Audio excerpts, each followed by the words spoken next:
22 फरवरी को गणित का पेपर देने वाले मेरे पास तो इस वीडियो को जरूर देख के जाना। गणित का एक वायरल पेपर लेकर आ गया मेरे पास। तो जिस प्रकार मैंने साइंस का वायरल पेपर बताया था, जाके आप देख सकते हैं कितना सेम टू सेम मेरे प्यारों से प्रश्न वहां पे फंसा हुआ है। इसी प्रकार गणित का भी मेरे प्यारों से मैं बताने वाला हूँ यहाँ पे वायरल पेपर। और गणित का पेपर अगर ये तैयार कर लेते हो 822 HX कोड है मेरे प्यारों, तो आपके 70 में बिल्कुल मेरे प्यारों से क्लियर हो जाएगा। एडमिट कार्ड लेकर जाना, एडमिट कार्ड पर से देखकर सही से अनुक्रमांक और नाम लिख लीजिएगा। और इस पेपर को हल करने के लिए समय उतना ही मिलेगा जितना अन्य विषयों में मिला है आपको। कितना 3 घंटे 15 मिनट का समय मिलेगा। और 2026 बोर्ड में मेरे पास इस बार गणित में आप लोगों का 95% स्कोर रहने वाला है, क्योंकि जो पेपर मैं आप लोगों को बता रहा हूँ सेम टू सेम पेपर देखने को मिल रहा है। और यहाँ पे नीचे देखिए नोट है मेरे पास कि प्रारंभ के 15 मिनट पर छात्रियों को प्रश्न पत्र पढ़ने के लिए निर्धारित है। बोला है कि शुरू के 15 मिनट आपको टाइम मिलेगा इस पेपर को पढ़ने के लिए और 3 घंटे में इस पेपर को सॉल्व करना होगा। नीचे निर्देश दिया गया है, बोला निर्देश में कि सभी प्रश्न अनिवार्य हैं। इसमें जितने भी प्रश्न दिए गए सारे के सारे प्रश्न करना अनिवार्य है। दूसरा कि इस प्रश्न पत्र के अ और ब 2 खंड है। यह पेपर 2 खंडों में बना हुआ है। एक तो पहले खंड अ में, इसके बाद खंड ब में। इसके बाद बोला कि खंड अ में 1 अंक के 20 बहुविकल्पीय प्रश्न है। मतलब कि एक प्रश्न जो है 1 नंबर के लिए पूछा जाएगा, तो 20 बहुविकल्पीय प्रश्न है जो कि 20 नंबर के लिए पूछा जाएगा खंड अ में। इसके बाद आता है खंड ब। तो खंड ब में 50 अंक के विस्तृत उत्तरीय प्रश्न है। इसमें आप लोगों के 2 नंबर वाले प्रश्न, 4 नंबर वाले प्रश्न और 6 नंबर वाले प्रश्नों को देखने को मिलेगा। अति लघुत्तरीय, लघुत्तरीय और दीर्घोत्तरीय प्रश्न। इसके बाद बोला कि खंड ब में कुल कितने प्रश्न है? टोटल 5 प्रश्न है। फिर है कि प्रत्येक प्रश्न के आरंभ में स्पष्ट लिख दिया गया है कि उसके कितने खंड आप लोगों को करने हैं। शुरू में ही आपको बता दिया गया होगा कि कितने खंड करने हैं। बोला अगला कि प्रश्न के अंक उनके सम्मुख अंकित हैं। हर एक प्रश्न के आगे लिखा हुआ मिलेगा कि प्रश्न 1 नंबर का है या 2 नंबर का है या 4 नंबर का है या 6 नंबर का है। जितना भी नंबर का कोई भी प्रश्न होगा उसके सामने लिखा हुआ मिलेगा। बोला कि प्रथम प्रश्न से आरंभ कीजिए और अंतिम प्रश्न तक करते जाइए। जो प्रश्न ना आता उस पर समय नष्ट न कीजिए। कह रहा कि शुरू से लेकर लास्ट तक सारे प्रश्नों को जवाब देना है। जो प्रश्न नहीं आ रहा है उसको मेरे पास छोड़ दीजिए। लास्ट में जब आपके पास समय बचेगा तब जाके उसको करिएगा। इसके बाद अगला है कि यदि रफ कार्य के लिए स्थान अपेक्षित है तो उत्तर पुस्तिका के बाएं पृष्ठ पर कीजिए और फिर काट दीजिए। उस पृष्ठ पर कोई हल ना कीजिए। कह रहा कि यदि रफ कार्य करना हो तो जो उत्तर पुस्तिका मिलेगी आपकी बोर्ड एग्जाम की कॉपी, उसके बाएं पृष्ठ पे आप रफ कार्य कर सकते हो। रफ कार्य करने के बाद उस पर काट का निशान लगा दीजिए, या तो रफ कार्य हिंदी में आप यहाँ पे लिख दीजिए। अगला है कि रचना के प्रश्न के हल में रचना न मिटाएं। यदि पूछा गया तो रचना के जो पद है वो संक्षेप में अवश्य लिखें। कह रहा बहुत सारे प्रश्न जो है रचना वाले आएंगे, तो जो रचना वाले प्रश्न आएंगे उसको रचना को करना कंपल्सरी है। ठीक है, रचना को नहीं मिटाना है। रचना को मिटा दोगे मेरे पास जो नंबर काट लिए जाएंगे आपके। इसके बाद है अगला कि जिन प्रश्नों के हल में चित्र खींचना आवश्यक है उनमें स्वच्छ एवं शुद्ध चित्र अवश्य खींचिए। बिना चित्र के ऐसे हल अपूर्ण और शुद्ध माने जाएंगे। बहुत सारे ऐसे प्रश्न होंगे इसमें जिनमें चित्र बनाना होगा, तो जिनमें चित्र बनाना होगा उनमें चित्र बनाइएगा। चित्र नहीं अगर बनाओगे तो ऐसे हल जो है वह अपूर्ण और अशुद्ध माने जाएंगे, मतलब गलत माना जाएगा। तो चित्र जितना दिया होगा चित्र आपको बनाना ही पड़ेगा। यहाँ से पेपर आपका स्टार्ट है। सबसे पहले आया खंड अ, और खंड अ में मेरे प्यारों से दिया हुआ है बहुविकल्पीय प्रश्न। देखिए यहाँ से पेपर स्टार्ट है और देखिए पहला प्रश्न यहाँ पे दिया हुआ है मेरे प्यारों। देखिए पहला प्रश्न है, कह रहा है कि यदि 26 और 156 का लसा मतलब एलसीएम दिया हुआ है 156, तो मौसा मतलब एचसीएफ का मान क्या होगा यह पूछा है। 1 नंबर के लिए प्रश्न है। इस प्रश्न को कई बार मैं करा चुका हूं मेरे प्यारे बच्चों। जितने बच्चे डेली पढ़ते होंगे हमसे उसका तुरंत जवाब दे पाएंगे। देखिए मैं बता देता हूँ। इसका 2 संख्या है, एक आपका 26 है और एक आपका 156 है। इन दोनों का एलसीएम 156 दिया हुआ है और मौसा पूछा है कि एचसीएफ क्या होगा। मेरे प्यारे बच्चों एक फार्मूला है उसको याद कर लीजिए। फार्मूला ये कहता है कि एलसीएम गुणे एचसीएफ। फार्मूला ये कहता है कि एलसीएम गुणे एचसीएफ बराबर पहली संख्या गुणे दूसरी संख्या। यह फार्मूला होता है मेरे प्यारे बच्चों। तो यहाँ पे बस आपको फार्मूले पर रखना है। एलसीएम दिया हुआ है, दोनों संख्याओं के एलसीएम 156 है, तो एलसीएम की जगह पे हम लोग लिखेंगे 156। और एचसीएफ हमसे पूछा हुआ है तो एचसीएफ हम लोग निकालेंगे। पहली संख्या यहाँ पे 26 है और दूसरी संख्या जो है वो आपका 156 है। क्लियर है। आपको निकालना क्या है, एचसीएफ पूछा है तो आप यहाँ पे एचसीएफ निकालिए। तो एचसीएफ बराबर क्या होगा, इधर तो आपका 26 और इधर आपका गुणे में 156 और ये 156 गुणा में जो है इधर आएगा तो 156 कहाँ पे जाएगा, भाग में जाएगा। अब यहाँ पे ध्यान से देखिए आप लोग कि 156 से यह 156 क्या हो गया, कैंसिल हो गया, बचा सिर्फ 26। मतलब कि एचसीएफ बराबर क्या बचा, सिर्फ 26 बचा। तो एचसीएफ क्या आ गया, 26 आ गया मेरे प्यारे बच्चों। देखिए दिया हुआ है बिल्कुल मेरे प्यारे बच्चों। यहाँ पे देखिए बी वाला जो है बिल्कुल करेक्ट आंसर हो जाएगा। 26 जो है इसका एचसीएफ आ जाएगा। चलिए आगे बढ़ते हैं अगले प्रश्न की तरफ। अगला प्रश्न देख लीजिए। अगला प्रश्न है प्रश्न संख्या दूसरा। देखिए प्रश्न संख्या दूसरा है कि निम्नलिखित में से कौन सा सअभाज्य संख्याओं का एक युग्म है। एक नंबर के लिए प्रश्न है, मतलब सअभाज्य संख्याओं का एक युग्म बताना है। अब मेरे प्यारों जो एक बात ध्यान दीजिएगा, आप लोगों मैं बताता हूँ आप लोगों को कि सअभाज्य संख्याओं क्या होता है। ठीक है, देखिए सअभाज्य संख्याओं का युग्म हम कैसे निकालेंगे इसके बारे में जानिए, तभी तो आप देख पाओगे। सअभाज्य संख्याएं, देखिए सअभाज्य संख्याएं की अगर हम बात करें मेरे प्यार बच्चों, तो सअभाज्य संख्याएं जो है ध्यान दीजिएगा कि अगर a और b दो संख्या है, ठीक है, अगर यह दोनों सअभाज्य तभी होंगे जब इनका मेरे प्यार बच्चों अगर हम HCF निकालें और HCF इसका एक होगा तब। अगर दो संख्याओं का HCF अगर एक हो जाएगा तो समझ लीजिएगा कि वह सअभाज्य संख्याओं का युग्म बनाती हैं। अब यहाँ पे आपके पास चार ऑप्शन है, तो यहाँ पे जो राइट आंसर हो जाएगा वो हो जाएगा बी वाला। अब कैसे बी वाला इसका सही आंसर होगा मैं बताता हूँ। देखिए 18 और 25 का जो HCF होता है वो एक होता है। चलिए मैं दिखा भी देता हूँ। जैसे देखिए 18 है, 18 को अगर आप तोड़ोगे मेरे प्यार बच्चों तो यह टूटेगा 2 गुणे 3 गुणे 3 के रूप में। और नीचे क्या दिया हुआ है आपका 25, 25 को तोड़ोगे तो यह टूटेगा 5 गुणे 5 के रूप में। अब बताइए कोई भी कॉमन मिल रहा है इन दोनों में? नहीं, दोनों में कोई कॉमन नहीं मिल रहा है। मतलब कि जब दोनों में कोई कॉमन नहीं मिलता है तो समझिए कि एक कॉमन होता है। मतलब इनमें जो HCF आया है, HCF आ गया एक। जब HCF एक आ गया मतलब ये सअभाज्य संख्याओं का युग्म बना रही है। क्लियर है? चलिए मेरे प्यारे बच्चों आगे बढ़ते हैं। चलिए आगे बढ़ते हैं। अगला प्रश्न देखिए प्रश्न संख्या तीसरा कह रहा है कि बिंदुओं 5,0 और -12,0 के बीच की दूरी क्या होगी। एक नंबर के लिए प्रश्न है मेरे प्यारे बच्चों। चलिए देखिए दो बिंदुओं के बीच की दूरी पूछा है, बिल्कुल सिंपल है मेरे प्यारे बच्चों, तुरंत इसका जवाब दे पाओगे। देखिए मान लीजिए कि एक बिंदु यहाँ पे है और एक बिंदु यहाँ पे है, ठीक है। इस बिंदु का नाम A मान लेते हैं, इस बिंदु का नाम हम B मान लेते हैं बताने के लिए। और A का निर्देशांक तो आपका दिया है 5,0 और एक का निर्देशांक दिया हुआ है आपका -12,0 दिया हुआ है। इन दोनों बिंदुओं के बीच की दूरी पूछा है, तो दो बिंदुओं के बीच की दूरी का सूत्र आपको मालूम होना चाहिए मेरे प्यारे बच्चों। तो दो बिंदुओं के बीच की दूरी का सूत्र जो होता है मेरे प्यारे बच्चों वो होता है यहाँ पे कि x1 - x2 का होल स्क्वायर और प्लस y1 - y2 का होल स्क्वायर होता है। आप चाहोगे तो x2 में से x1 घटा सकते हो, कोई दिक्कत नहीं है। अब इन्हीं फार्मूले पे आप रख दीजिए मेरे प्यारे बच्चों। चलिए रखते हैं। एक चीज और बताना चाहूंगा, ये जो आपका है यह कहलाएगा x1, y1 कहलाएगा और ये आपका कहलाएगा x2, y2 कहलाएगा। इस बात को ध्यान दीजिएगा। तो x1 - x2, तो x1 हमारे पास क्या है 5 है और -x2 हमारे पास क्या है -12, तब यह माइनस इसको प्लस कर देगा। तो यह 5 + 12 का क्या हो जाएगा होल स्क्वायर प्लस y1 आपके पास 0 है और -y2 भी यहाँ पे 0 है, इसका हो जाएगा मेरे प्यारे बच्चों होल स्क्वायर।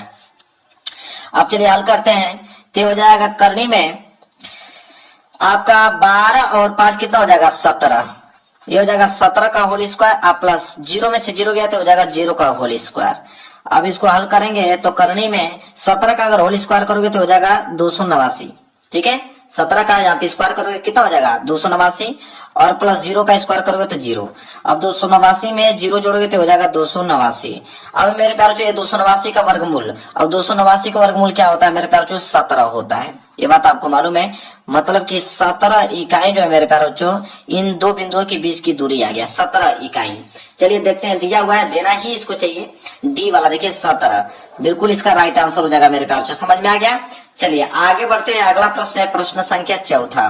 प्रश्न संख्या 4 मेरे प्यारे बच्चों कि वह छोटी से छोटी संख्या जिसको 35, 56 और 91 से विभाजित करने पर प्रत्येक दशा में 7 शेषफल होगा। जब इस प्रकार का प्रश्न आ जाए मेरे प्यारे बच्चों तो क्या करोगे। तो वह छोटी से छोटी संख्या पूछा है, तो जब छोटी से छोटी संख्या पूछे मेरे प्यारे बच्चों तो हमेशा याद रखिएगा वहां पे हम लोग निकालते हैं लसम।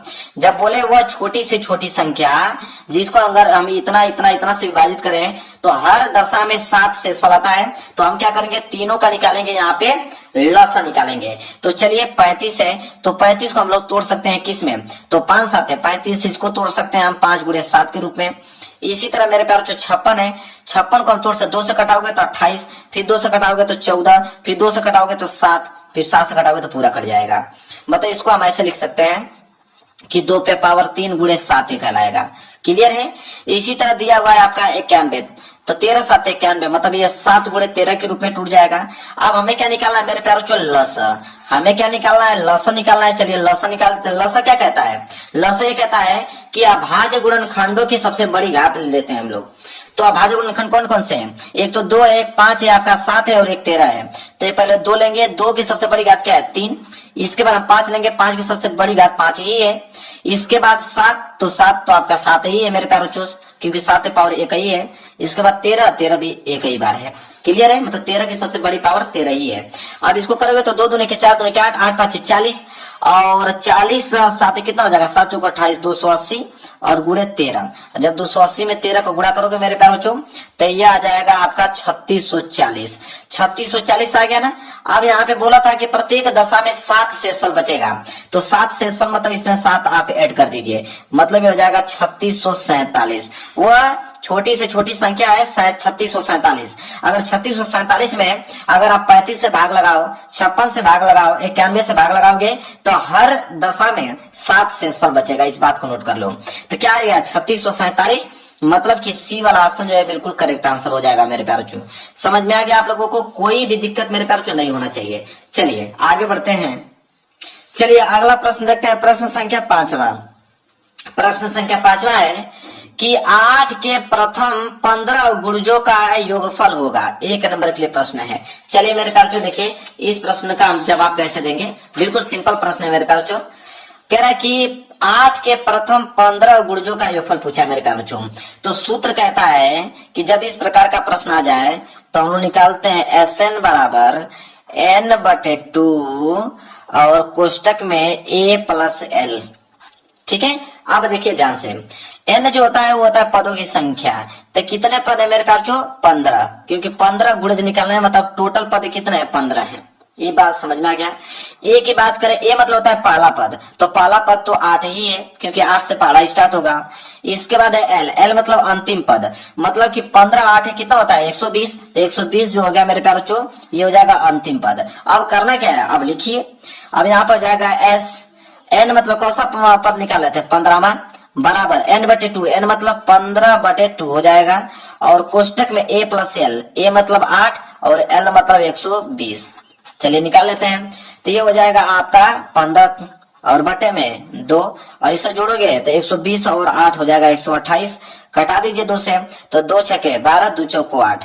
अब ये हो जाएगा आपका इधर 15 और गुणे में इधर बच गया आपका 64। जब 15 में 64 गुणा करोगे मेरे प्यारों तो आ जाएगा 960। ठीक है, यह जो है बिल्कुल राइट आंसर हो जाएगा 960 मेरे प्यारों। तो 8 के प्रथम 15 गुणजों का योगफल जो होता है वो होता है 960, मतलब कि ए वाला जो है बिल्कुल राइट आंसर हो जाएगा। क्लियर है मेरे प्यारों, समझ में आ रहा है आप लोगों को। बिल्कुल आसान भाषा बता रहा हूँ, इतना आसान आप लोगों को कोई बताने वाला नहीं है। आगे बढ़ते हैं प्रश्न संख्या 6। देखिए प्रश्न संख्या 6 है कि यदि द्विघात समीकरण x² + 2x - p = 0 का एक मूल आपका दिया है -2, तो p का मान होगा। 1 नंबर के लिए प्रश्न है मेरे प्यार। जब भी इस प्रकार का प्रश्न आ जाए कि एक मूल दिया हुआ है और p का मान पूछा है, तो ये जो मूल होता है वो x का वैल्यू होता है। इस बात को नोट कर लीजिएगा, ये जो मूल होता है वो x का वैल्यू होता है, मतलब कि यहाँ पे हो जाएगा आपका x² और प्लस 2x - p = 0 और एक मूल आपका -2 दिया, मतलब x जहां पे भी आएगा वहां पे -2 रखेंगे। x आ गया, अब यहाँ पे हम लोग लिखेंगे -2, तो -2 का होल स्क्वायर प्लस 2 गुणे फिर x आ गया, मतलब कि -2 और -p बराबर यहाँ पे हो गया आपका 0। तो -2 का स्क्वायर करोगे तो 4, या प्लस और माइनस क्या हो जाएगा -2 दूनी के 4 और -p = 0। अब देखिए -4 और +4 कैंसिल, -p बराबर क्या बच गया 0, मतलब p बराबर क्या आ जाएगा 0 आ जाएगा। तो p का वैल्यू कितना आ गया मेरे प्यारों 0 आ गया। तो p बराबर 0 आ गया, मतलब ए वाला ऑप्शन जो है बिल्कुल राइट आंसर हो जाएगा। चलिए आगे बढ़ते हैं मेरे प्यारों। अगला प्रश्न देख लीजिए। अगला प्रश्न यहाँ पे प्रश्न संख्या 7वां। देखिए प्रश्न संख्या 7वां क्या है, कह रहा है कि x अक्ष पर स्थित एवं बिंदु 5, -2 तथा -3, 2 से समदूरस्थ बिंदु के निर्देशांक होगा मेरे प्यारों। 1 नंबर के लिए प्रश्न है। देखिए कह रहा है यहाँ पे ध्यान दीजिए कि यहाँ पे 2 बिंदु हैं, ठीक है। एक है आपका, मान लेते हैं आपका ए हो गया और ये आपका बी हो गया, ठीक है। अब ए का निर्देशांक यहाँ पे दिया हुआ है 5, -2 और इसको मान लेते हैं बी -3, 2 और कह रहा है कि बिंदु बीच में कोई बिंदु मान लेते हैं पी, बिंदु जो है P है और कह रहा है कि x अक्ष पर, तो अगर x अक्ष पर निर्देशांक क्या होता है मेरे पास बच्चों, x अक्ष पे होता है निर्देशांक x, 0 होता है। तो कह रहा है कि इस बिंदु P से A और B दोनों क्या है समदूरस्थ है, मतलब जितना दूरी इनका है उतना दूरी इनका है, मतलब दोनों दूरी जो है समान है। जब दोनों दूरी समान है तो बताइए कि यहाँ P जो बिंदु है इसका निर्देशांक क्या होगा। ठीक है, चलिए निकालते हैं, देखिए कैसे। अब यहाँ पे दोनों की दूरी समान है तो हम कहेंगे कि यहाँ पे PA जो दूरी है वो PB दूरी के समान है, मतलब जितना PA की दूरी है उतना PB की दूरी है, कह सकते हैं कि नहीं, बिल्कुल।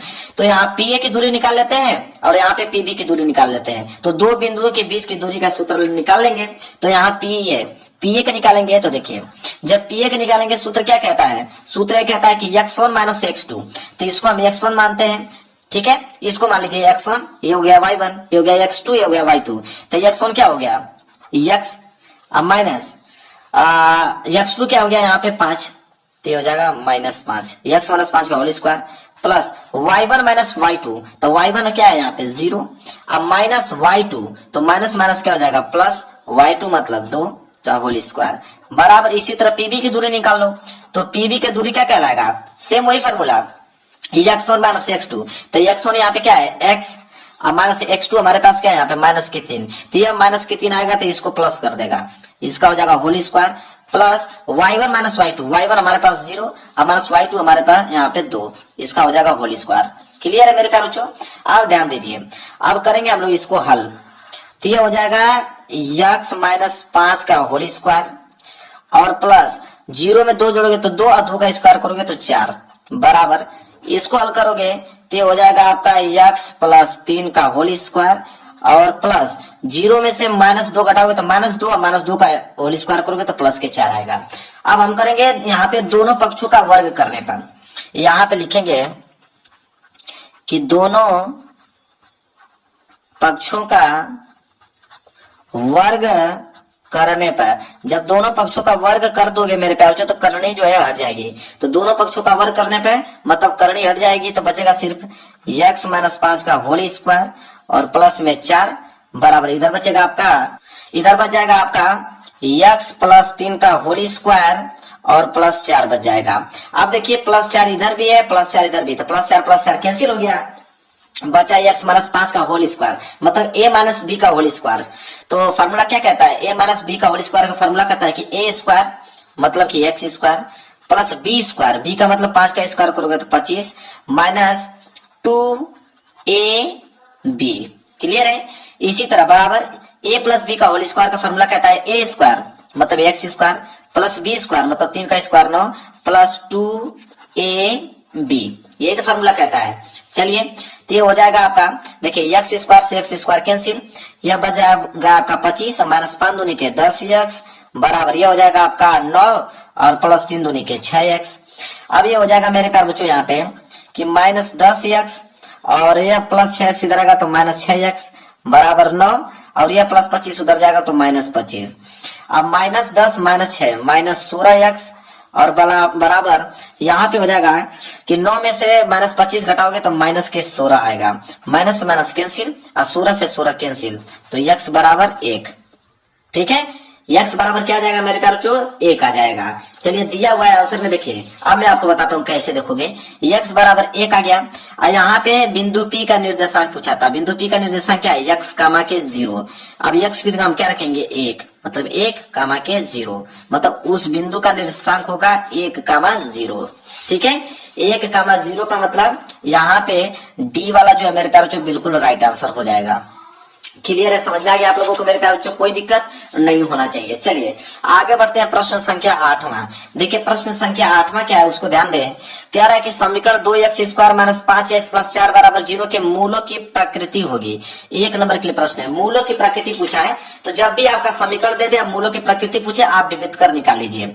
देखिए क्या होता है कि 2x square minus 5x plus 4 बराबर 0 दिया हुआ है ना, आप विविध कर निकालिए। यहाँ पे a का मान क्या है 2, b का मान क्या है माइनस के 5 और c का मान क्या है 4, इतना बात तो आपको मालूम है। विविध कर कहता है कि d बराबर डी बराबर बी स्क्वायर माइनस 4ac। व्युत्कर ये कहता है।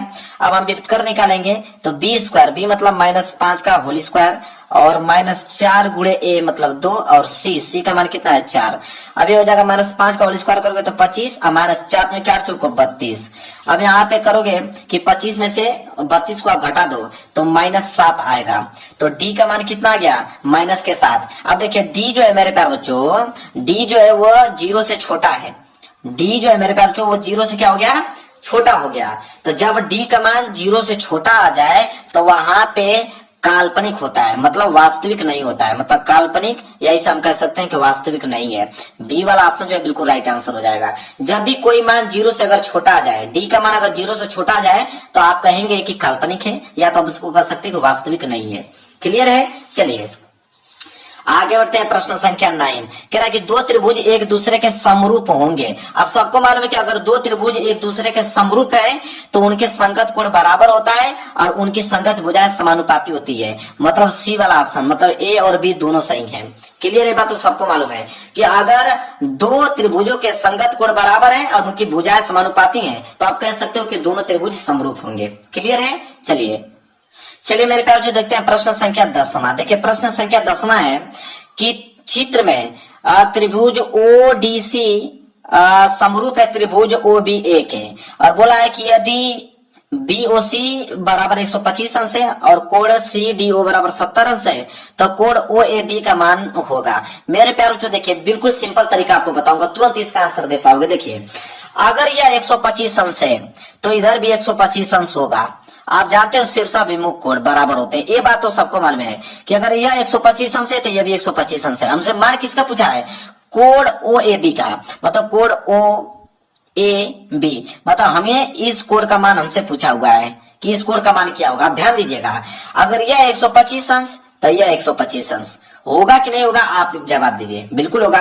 अब एक चीज मैं आप लोगों को बताता हूं, ध्यान दीजिएगा कि अगर ये 125 अंश है तो यह वाला कोण जो होगा वो कितना अंश होगा। तो हम जानते हैं कि यह दो कोण है मेरे प्यार बच्चों, यह रैखिक युग्म बनाएगा। रैखिक युग्म मतलब 180 अंश का कोण। तो अगर यह 125 अंश है तो यह 55 अंश होगा, क्योंकि 55 में जब 125 जोड़ोगे तो यह 180 अंश होगा। होगा कि नहीं होगा, सब होगा। अब बताइए कि यह 70 अंश और यह 55 अंश है तो इस कोण का मान कितना होगा। हम जानते हैं कि तीनों त्रिभुजों का कोणों का योग 180 अंश होता है।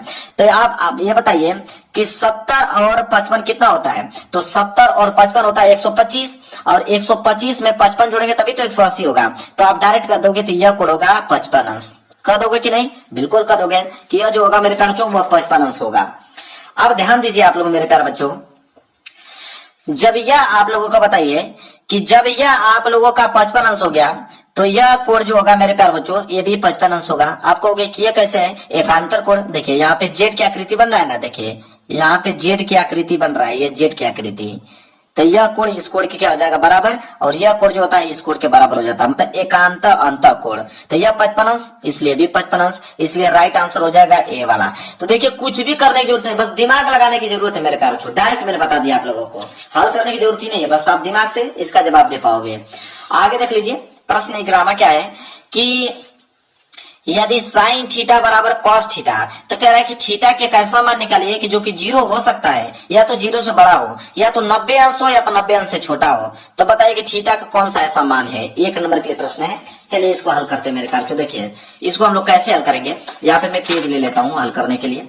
अब ध्यान देने योग्य बात यह है कि यहाँ पे बोला है हमसे कि साइन थीटा जो है वो बराबर हो गया है किसके, कॉस थीटा के बराबर हो गया। हम लोग जानते हैं कि अगर यह साइन थीटा है और ये cos थीटा की इधर ला देंगे तो यह भाग में आ जाएगा cos थीटा। इधर क्या बचेगा, सिर्फ 1 बचेगा कि नहीं। आप लोग जानते हैं कि साइन थीटा बटे cos थीटा जो होता है वो tan थीटा होता है। तो tan थीटा बराबर कितना आ गया 1 अंश। अब हम जानते हैं कि यहाँ पे tan थीटा है।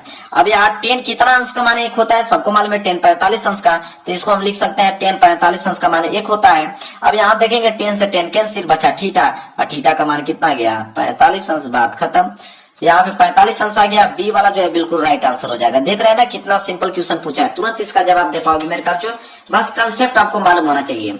अब यह वाला प्रश्न तो मैं आपको बता दूं, तुरंत इसका जवाब दे पाओगे। प्रश्न 12 का कि साइन 15 अंश बटे कॉस 75 अंश का मान होगा। 1 नंबर के लिए प्रश्न। जब भी इस प्रकार का प्रश्न आ जाए कि साइन 15 अंश और कॉस 75 अंश। अब देखिए 75 और 15 मिलकर 90 अंश होगा कि नहीं। तो जब भी इस प्रकार का प्रश्न आ जाए उसका आंसर हमेशा 1 होता है मेरे प्यारे बच्चों, इस बात को नोट कर लीजिएगा। कैसे होता है ये भी बता देता हूं। देखिए ये आपका साइन 15 अंश है, ठीक है, और बटे में आपका है कॉस 75 अंश। दोनों में से किसी एक की वैल्यू चेंज कर लीजिए। अगर इसको चेंज करना चाहेंगे तो इसको आप चेंज करोगे कि साइन 90 में से अगर हम 75 घटा देंगे तो साइन 15 अंश आ जाएगा। बिल्कुल सही बात है। नीचे आपका कॉस 75 अंश है, उसको नोट कर लो। अब यहाँ फार्मूला चलता है कि sine 90 minus theta cos theta. तो साइन 90 माइनस 75 मतलब कॉस 75 अंश। तो ऊपर कॉस 75 अंश आ गया और नीचे आपका कॉस 75 अंश दिया ही है। अब दोनों कटेगा तो एक ही आएगा ना। बिल्कुल सिंपल है, समझ में आ गया ना। चलिए आगे बढ़ते हैं। अगला प्रश्न, प्रश्न संख्या 13वां प्रश्न देखिए मेरे प्यार क्या है। कह रहा है कि यदि sine theta minus cos theta बराबर 0 तो साइन पे पावर 4 थीटा प्लस कॉस पे पावर 4 थीटा का मान क्या होगा। 1 नंबर के लिए प्रश्न है। चलिए मेरे प्यार देखिए कैसे हल करेंगे इसको। मैं पेज ले लेता हूं हल करने के लिए, इसके बाद मैं बताता हूं आप लोगों को। चलिए देखिए दिया हुआ है कि साइन थीटा और माइनस कॉस थीटा बराबर 0 दे रखा है। अब हम करेंगे क्या, ये हो जाएगा आपका साइन थीटा बराबर माइनस कॉस उधर जाएगा तो प्लस कॉस थीटा। अब यहाँ पे हो जाएगा आपका साइन थीटा, इसको इधर लाओगे तो यह आपका भाग में चला जाएगा, इधर बच जाएगा आपका 1। यहाँ पे करोगे तो साइन थीटा बटे कॉस थीटा बराबर होता है टेन थीटा बराबर 1। अब हम ये अभी जस्ट हमने ऊपर देखा था कि टेन थीटा बराबर टेन 45 अंश का मान 1 होता है। तो इसको हम लिख देंगे टेन 45 अंश। 10 से 10 कैंसिल, थीटा का मान कितना आ गया 45 अंश आ गया। इतना बात तो आपको क्लियर है। हमसे वैल्यू किसका पूछा है, वैल्यू हमसे पूछा है कि साइन पे पावर 4 थीटा प्लस कॉस पे पावर 4 थीटा। अब हम जानते हैं कि हो जाएगा आपका कि साइन पे पावर 4 थीटा दिया हुआ है ना। अब हम करेंगे क्या कि एक चीज बताइए कि यहाँ पे हो जाएगा साइन पे पावर 4 और थीटा का मान कितना लिखेंगे 45 अंश, और प्लस यहाँ पे दिया हुआ है कॉस पे पावर 4 और थीटा का मान क्या लिखेंगे 45 अंश। अब देखिए कि साइन 45 अंश का मान कितना होता है 1 बटे करणी में 2, तो हो जाएगा 1 बटे करणी में 2 और इस पे पावर कितना हो जाएगा 4, प्लस कॉस 45 अंश का मान कितना होता है 1 बटे करणी में 2, तो हो जाएगा 1 बटे करणी में 2 और इस पे पावर कितना हो जाएगा 4। अब देखिए ये हो जाएगा 1 पे पावर 4 है तो 1 ही आएगा, और करणी पे 2 पे पावर अगर 4 है तो ये आ जाएगा 4, और प्लस ये हो जाएगा 1। करणी में 2 पे पावर 4 है, देखिए मैं बता भी देता हूँ 4 कैसे आता है। और करणी में 2 पे पावर 4 है, इसका मतलब यही तो होता है करणी में 2 गुणे करणी में 2 गुणे करणी में 2 गुणे करणी में 2, यही होता है ना। तो करणी में 2 को गुणा करणी में 2 करोगे तो ये हो जाएगा 2, करणी में 2 को गुणा करणी में 2 करोगे तो ये हो जाएगा 2, और 2 दूनी के 4। समझ में आ गया ना 4 किस लिए लिख रहा हूँ। तो ये अभी हो जाएगा आपका 4। जब हल करोगे तो नीचे अगर 4 है तो ऊपर वाला जोड़ दो, तो 1 प्लस 1 कितना हो जाएगा 2, तो हो जाएगा 2 एकम 2, 2 दूनी के 4, कितना गया 1 बटे 2 जो है इस प्रश्न का राइट आंसर हो जाएगा। चलिए देखते हैं 1 बटे 2 दिया है, बिल्कुल मेरे प्यारे बच्चों बी वाला जो है बिल्कुल राइट आंसर हो जाएगा। समझ में आ गया आप लोगों को ना, कितना सिंपल प्रश्न था मेरे प्यारे बच्चों। चलिए आगे बढ़ते हैं, अगला प्रश्न देखते हैं। प्रश्न संख्या 14। प्रश्न संख्या 14 है कि सेक ए प्लस टेन ए एक कोष्टक में है और एक कोष्टक में 1 माइनस साइन ए, इनका मान पूछा हुआ है। चलिए नोट करते हैं। तो ये हो जाएगा आपका सेक ए प्लस टेन ए, एक कोष्टक में दिया हुआ है, और एक कोष्टक में 1 माइनस साइन ए। ठीक है, आप कैसे हल करोगे, देखिए सेक ए दिया है ना, सेक ए को हम लिख सकते हैं 1 बटे के कॉस ए, यह फार्मूला होता है, और प्लस टेन ए को हम लिख सकते हैं कि साइन ए बटे के कॉस ए, यह भी फार्मूला होता है। और यहाँ पे दिया हुआ है 1 माइनस के साइन ए। अब देखिए यहाँ पे एलसीएम ले लेते हैं, एलसीएम लेंगे तो कॉस ए का एलसीएम आ जाएगा यहाँ पे कॉस ए।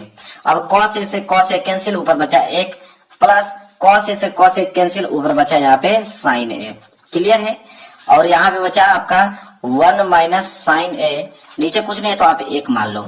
अब इन दोनों का गुणा करो, देखो a प्लस बी और a माइनस बी, तो ये फार्मूला बन गया कि a प्लस बी एक कोष्टक में और एक कोष्टक में a माइनस बी, मतलब फार्मूला कहता है कि a square minus B square का फार्मूला लगेगा। तो a स्क्वायर हमारा क्या हो जाएगा 1, तो 1 का स्क्वायर करोगे तो 1 माइनस बी स्क्वायर, बी हमारे पास साइन a है तो इसका स्क्वायर करोगे तो साइन a स्क्वायर a आ जाएगा, और बटे में कॉस ए का गुणा 1 में करोगे तो यह आ जाएगा कॉस ए। एक फॉर्मूला चलता है कि 1 माइनस साइन स्क्वायर ए बराबर कॉस स्क्वायर है, तो ऊपर वाले को हम लिख सकते हैं कॉस स्क्वायर है फॉर्मूले के हिसाब से। नीचे आपका बच गया कॉस ए। ठीक है, देखिए कॉस स्क्वायर ए का मतलब होता है कि आप 2 बार लिख सकते हो, कॉस ए गुणे कॉस ए। ठीक है, लिख सकते हो। और नीचे आपका क्या है, यहाँ पे सिर्फ कॉस ए है, तो कॉस ए से कॉस ए कैंसिल, बचा सिर्फ क्या आपका कॉस ए। ठीक है, ये जो है इस प्रश्न का राइट आंसर हो जाएगा। तो देखिए कॉस ए दिया हुआ है, बिल्कुल डी वाला जो है इस प्रश्न का राइट आंसर हो जाएगा। 1 नंबर यहाँ से भी क्लियर हो गया। समझ में आ रहा है मेरे प्यारे बच्चों, बिल्कुल आसान है, तुरंत इसको समझ में आ जाएगा मेरे प्यारे बच्चों। ध्यान दीजिएगा इस वाले प्रश्न को। देखिए कह रहा है 15वां प्रश्न, कह रहा है कि चित्र में बिंदु ओ का बिंदु ए तथा बिंदु पी से देखने पर अवनमन कोणों की माप क्या होगा। अब मेरे प्यारे बच्चों एक ही देखिए कि यहाँ पे देखिए अगर बिंदु ओ से अगर हम देखें बिंदु ए और बिंदु पी का अवनमन कोण, तो यहाँ पे देखिए कि बिंदु ए जो दिया है, बिंदु ए से अवनमन कोण कितना दिया है 45 अंश। तो एक चीज हमको मालूम चल गया कि बिंदु ए पर अवनमन कोण जो है वो कितना दिया हुआ है 45 अंश दिया हुआ है। इतना बात तो हमें क्लियर मालूम चल गया। अब ध्यान दीजिए आप, ये आपका जो क्यू है ये आपका 90 अंश है। ठीक है, अगर हम बिंदु पी का अवनमन कोण देखें, मतलब इतना वाला बिंदु पी का अगर हम अवनमन कोण देखें, अब मेरे प्यार को ध्यान दीजिएगा कि अगर यह 90 अंश है और यह 60 अंश, तो 90 और 60 कितना होता है 150, और इसमें अगर हम 30 जोड़ देंगे तो कितना हो जाएगा 180 अंश। तो आप जानते हैं त्रिभुजों के तीनों कोणों का योग 180 अंश होता है। तो अगर यह 60 अंश, अगर यह 90 अंश, तो यह ऑटोमेटिक कितना अंश हो जाएगा 30 अंश हो जाएगा। होगा कि नहीं मेरे प्यारे बच्चों, बिल्कुल होगा। तो समझ में आ गया ना। तो बिंदु पी से देखने पर अवनमन कोण की माप कितना हो जाएगा 30 अंश। मतलब इसको कैसे हम लोग लिख सकते हैं, देखिए तो ए का हो गया 45 अंश और पी का हो गया यहाँ पे 30 अंश, मतलब 45 और कामा 30 अंश, ऐसे इसका जवाब दे सकते हैं। देखिए ऑप्शन में दिया हुआ है, देखिए मेरे पास जो बी वाला दिया ना 45 अंश और कामा 30 अंश, बिल्कुल सिंपल है, थोड़ा सा समझने की बात है मेरे प्यारे जो। प्रश्न संख्या 16 देखिए क्या है। प्रश्न संख्या 16 देखिए, बोला है कि किसी त्रिभुज एबीसी में कोण सी जो है 90 अंश का है और tan ए बराबर 1/3 में 3 दिया है। तो पूछा है कि sign A cos B plus cos A sine B का मान क्या होगा। 1 नंबर के लिए प्रश्न है। देखिए बहुत अच्छा प्रश्न दिया हुआ है, कैसे इसको हल करेंगे वो समझिए। अब मेरे पास जो कोई त्रिभुज दिया है कि त्रिभुज एबीसी में, तो चलिए एक त्रिभुज हम बना लेते हैं। ठीक है, ये त्रिभुज हो गया, एक मैंने त्रिभुज बना लिया एबीसी ए, और यहाँ पे बोला है कि कोण सी 90 अंश है, तो इसलिए कोण सी जो है यहाँ पे 90 अंश है, तो इसको सी नाम दे देंगे और यहाँ पे बी हो जाएगा ए बी सी। क्लियर है, यहाँ तक समझ में आ गया आपको। चलिए बोला भी है कि कोण सी जो है 90 अंश होना चाहिए, इसलिए मैंने सी यहाँ पे रखा है। tan ए बराबर, अब देखिए ध्यान दीजिए, बोला है कि tan ए बराबर 1/3। आप लोग जानते हैं कि tan का वैल्यू क्या होता है, तो tan ए बराबर होता है मेरे प्यारे बच्चों लंब बटा के आधार। तो ये हो गया लंब बटा के आधार, मतलब लंब यहाँ पे 1 है, आधार यहाँ पे करड़ी में 3 है, तो लंब यहाँ पे 1 है और आधार यहाँ पे करड़ी में 3 आ गया। क्लियर है। चलिए अब हम कड़ निकाल लेंगे। तो कड़ का फॉर्मूला क्या कहता है कि कड़ अगर आपको निकालना है तो करड़ी में लंब का स्क्वायर प्लस आधार का स्क्वायर के फार्मूला से निकाल लीजिए। तो यहाँ पे हो जाएगा करनी में लंब स्क्वायर, लंब हमारे पास क्या है 1, तो 1 का स्क्वायर 1 होगा, प्लस आधार का स्क्वायर, आधार हमारे पास करनी में 3 है, करनी में 3 का स्क्वायर करोगे तो सिर्फ 3 आएगा, तो 3 और 1 मिलकर हो जाएगा 4, और 4 का वर्गमूल क्या होता है 2, मतलब कड़ हमारा कितना आ गया 2, मतलब इसका वैल्यू आ गया 2। इतना चीजें तो क्लियर हो गया। हमसे मान पूछा है किसका मेरे प्यारे बच्चों, हमसे मान पूछा है कि साइन ए और कॉस बी और प्लस यहाँ पे दिया हुआ है कॉस ए और इंटू साइन बी का मान हमें पूछा है। अब बताइए कि साइन ए, तो साइन ए का मान क्या होता है मेरे प्यारे बच्चों लंब बटे के कड़, और प्लस कॉस बी का मान होता है आधार बटे के कड़, और प्लस कॉस ए का मान हो जाएगा मेरे प्यारे बच्चों आधार बटे के कड़, और प्लस साइन बी का मान होता है लंब बटे के कड़। ये तो फार्मूला होता है। अब मान कैसे चेंज होगा वो देखिए। अब यहाँ पे मान पूछा है साइन ए से, मतलब ए के सापेक्ष, ठीक है, ए के सापेक्ष पूछा है, तो साइन ए मतलब ये आपका लंब हो जाएगा और कड़ आपके पास 2 हो जाएगा, मतलब ये हो जाएगा आपका 1/2 गुणे कॉस बी मतलब बी के सापेक्ष, तो बी के सापेक्ष ये आपका लंब हो जाएगा। ठीक है, ये आपका लंब हो जाएगा, ये आपका आधार हो जाएगा। तो आधार बटे कर्ण मतलब 1/2, इसका भी वैल्यू हो जाएगा। और प्लस आप पूछा है कॉस ए, अब ए के सापेक्ष बराबर मतलब ये लंब और ये आधार ये कर्ण, तो आधार बटे कर्ण मतलब करड़ी में 3/2। इसके बाद दिया है साइन बी मतलब बी के सापेक्ष, तो बी के सापेक्ष मतलब ये लंब हो जाएगा, ठीक है, और ये आधार ये कर्ण, तो क्या होता है लंब बटे कर्ण मतलब लंब हमारे पास करड़ी में 3 है और कर्ण मतलब 2 है। इसके बाद देखिए 1 का गुणा 1 में करोगे तो 1 और 2 दूनी के 4 प्लस कड़ी में 3 का गुणा कड़ी में 3 करोगे तो 3 और ये हो जाएगा 2 दूनी के 4, नीचे आपका 4 है तो एलसीएम 4 ही आएगा और 3 1 4, तो 4 से 4 कैंसिल हो जाएगा तो बचेगा 1 जो इस प्रश्न का राइट आंसर हो जाएगा मेरे प्यारों बच्चों। दिया है बिल्कुल सी वाला ऑप्शन जो है बिल्कुल राइट आंसर हो जाएगा। समझ में आ रहा है आप लोगों को, कोई भी दिक्कत नहीं होना चाहिए। चलिए मेरे प्यारों आगे बढ़ते हैं। प्रश्न संख्या 17 देखिए, प्रश्न संख्या 17 क्या है उसको ध्यान दें।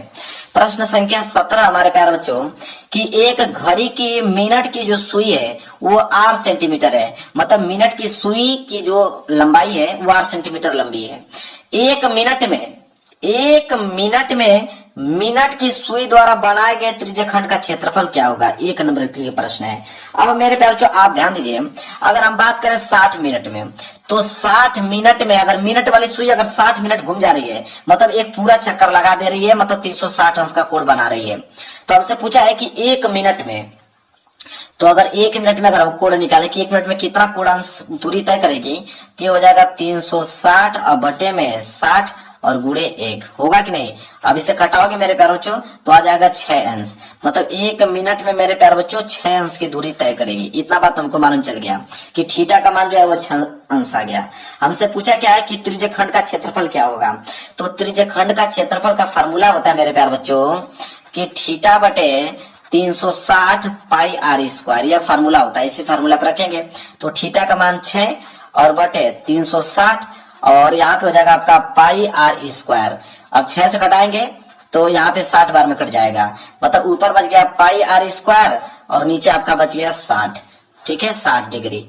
ये हो गया इस त्रिज्यखंड का क्षेत्रफल पाई आर स्क्वायर बटे 60। क्लियर है मेरे प्यारे बच्चों, समझ में आ गया आप लोगों को। चलिए तो यहाँ पे देखते हैं पाई आर स्क्वायर बटे 60 दिया है कि नहीं, देना ही चाहिए इसको। ये वाला जो है इस प्रश्न का राइट आंसर हो जाएगा। चलिए आगे बढ़ते हैं, अगला प्रश्न देख लीजिए मेरे प्यारे बच्चों। अगला प्रश्न है प्रश्न संख्या 18। प्रश्न संख्या 18 है कि 1/2 सेंटीमीटर व्यास वाले किसी ठोस अर्धगोले का संपूर्ण पृष्ठीय क्षेत्रफल होगा। अब मेरे प्यारे बच्चों व्यास को हम लोग डी से डिनोट करते हैं, तो डी हमारे पास है 1/2 सेंटीमीटर। अगर डी हमारे पास 1/2 सेंटीमीटर है तो त्रिज्या निकले, त्रिज्या जो होती है व्यास की आधी होती है, मतलब 1/2 का आधा करोगे तो 1/4 हो जाएगा, तो 1/4 सेंटीमीटर त्रिज्या हो गया। हमसे पूछा है कि अर्धगोले का संपूर्ण पृष्ठीय क्षेत्रफल, तो अर्धगोले का संपूर्ण पृष्ठीय क्षेत्रफल जो होता है मेरे प्यारे बच्चों वो होता है 3 पाई आर स्क्वायर होता है। तो वैल्यू रखना है, रख दीजिए मेरे प्यारे बच्चों, हो जाएगा 3 पाई और इंटू आर स्क्वायर, आर हमारे पास है 1/4 गुणे 1/4, ठीक है। अब इसे हल करोगे तो 3 पाई का गुणा 1 में होगा तो ऊपर तो 3 पाई होगा और नीचे हो जाएगा 4 चौको 16, ठीक है। इसको हम ऐसे लिख सकते हैं कि 3/16 पाई सेंटीमीटर स्क्वायर, तो 3/16 पाई सेंटीमीटर स्क्वायर दिया है, 3/16 पाई सेंटीमीटर स्क्वायर। यहाँ पे बी वाला जो है बिल्कुल राइट आंसर हो जाएगा। क्लियर है मेरे प्यारे, ये प्रश्न भी आप लोगों को समझ में आ गया। चलिए आगे बढ़ते हैं अगले प्रश्न की तरफ। प्रश्न संख्या 19 देखिए, प्रश्न संख्या 19 क्या है उसको ध्यान दें। प्रश्न संख्या 19 है कि किसी बारंबारता बटन के लिए माध्य और माध्यक आपको दिया हुआ है 26.1, एक आपका 25.8। तो कह रहा है कि बंटन के लिए बहुलक का मान क्या होगा। मेरे प्यारों जो एक फार्मूला चलता है, देखिए फार्मूला ये कहता है कि बहुलक बराबर, फार्मूला कहता है कि बहुलक बराबर 3 गुणे माध्यक, 3 गुणे माध्यक माइनस 2 गुणे माध्य। यह फार्मूला चलता है मेरे प्यारे बच्चों कि अगर बहुलक निकालना हो। हमसे क्या पूछा है, बहुलक का ही मान पूछा है, तो यहाँ पे हो जाएगा बहुलक बराबर 3 गुणे माध्यक, माध्यक का मान कितना है 25.8 और माइनस 2 गुणे माध्य का मान यहाँ पे दिया है, माध्य मतलब 26.1, 26.1 गुणा कर लीजिए। जब इसका गुणा 3 में करोगे मेरे प्यारे बच्चों तो आ जाएगा 77.4। अब माइनस इसका गुणा करोगे तो आ जाएगा आपका 52.2। जब घटा दोगे मेरे प्यारे बच्चों तो आ जाएगा आपका 25.2। अब 25.2 जो है बहुलक का माना जाएगा। देखिए दिया हुआ है बिल्कुल सी वाला जो है मेरे प्यारे बच्चों इसका राइट आंसर हो जाएगा 25.2। इसके बाद मेरे प्यारे बच्चों प्रश्न संख्या 20, ये केंद्रीय प्रवृत्ति की माप है। 1 नंबर के लिए प्रश्न है मेरे प्यारे बच्चों। अब इसमें बताना है कि केंद्र प्रवृत्ति की माप कौन है। देखिए केंद्र प्रवृत्ति की माप होता है एक माध्य, माध्यक और बहुलक। तो बहुलक तो दिया नहीं है, बारंबारता तो होता नहीं है, माध्य होता है, एक आपका माध्यक होता है, एक बहुलक भी होता है, हालांकि बहुलक दिया नहीं है। इसलिए डी वाला जो इस प्रश्न का राइट आंसर हो जाएगा बी तथा सी दोनों, बी तथा सी दोनों हो जाएगा। अब मेरे प्यारे बच्चों मैंने खंड आ जिसमें 20 विकल्पीय प्रश्न दिया था तो 20 के 20 प्रश्न मैंने बता दिया। अब अगले वीडियो में खंड ब लाऊंगा और खंड ब 50 अंकों कराएगा, उसमें 50 अंकों का पूरा वीडियो बना दूंगा। आपका यह पेपर हो जाएगा मेरे प्यारे बच्चों बिल्कुल तैयार।